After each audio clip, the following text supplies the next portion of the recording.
Nous produisons des Mâcon Village et des Mâcon plus dénomination géographique. La différence entre les deux est relativement simple.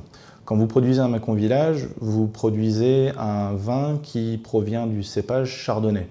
Aujourd'hui, environ 2000 hectares de vignes en Mâconnais peuvent produire l'appellation Mâcon Village. Dans notre cave, les vignerons vont récolter différentes parcelles dans différents villages du Mâconnais, sur notre secteur géographique. Ils vont apporter la récolte à la cave et le maître de chai va en fait réaliser une cuvée de style, c'est-à-dire qu'il va assembler les différentes parcelles pour produire un vin élégant avec un bon équilibre entre fruité, minéralité et pureté.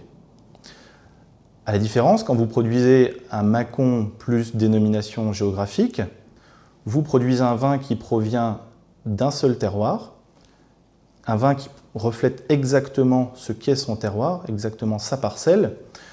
Donc vous avez également une baisse de rendement, un taux de sucre qui est supérieur à l'appellation Mâcon Village, et en fait vous avez au final un vin qui caractérise exactement ce qu'est son terroir.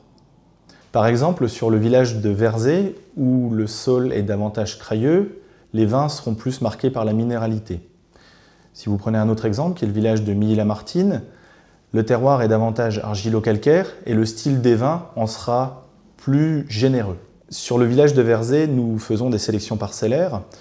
La raison est très simple, le village est extrêmement intéressant. Il est situé au sud-ouest du Mâconnais, à l'entrée d'une large vallée, et il possède de nombreuses orientations et de nombreuses différences de sol.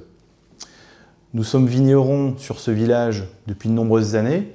La cave a été fondée en 1928.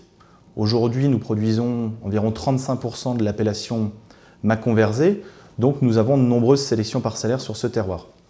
Pour nous, le terroir le plus intéressant est celui de la Croix-Jarrier. Donc c'est un secteur parcellaire orienté ouest, à une altitude d'environ 300 mètres, et qui est composé de calcaire et de craie. Les vins vont avoir une belle minéralité, une belle pureté et une finale légèrement iodée. À l'échelle du Mâconnais, on fait également d'autres sélections parcellaires. C'est le cas notamment sur le village de Milly-la-Martine. Par exemple, le Milly-la-Martine Clos du Four, donc qui est issu d'un secteur parcellaire orienté sud-est. On est sur un terroir argilo-calcaire qui va donner un vin avec une belle minéralité, mais surtout beaucoup de rondeur, beaucoup de générosité. Sur Milly-la-Martine, on va également faire une autre sélection parcellaire qui est la cuvée Château des Moines, donc là sur un cépage gamay, avec un terroir également argilo-calcaire qui va donner beaucoup de croquant, beaucoup de rondeur à ce vin.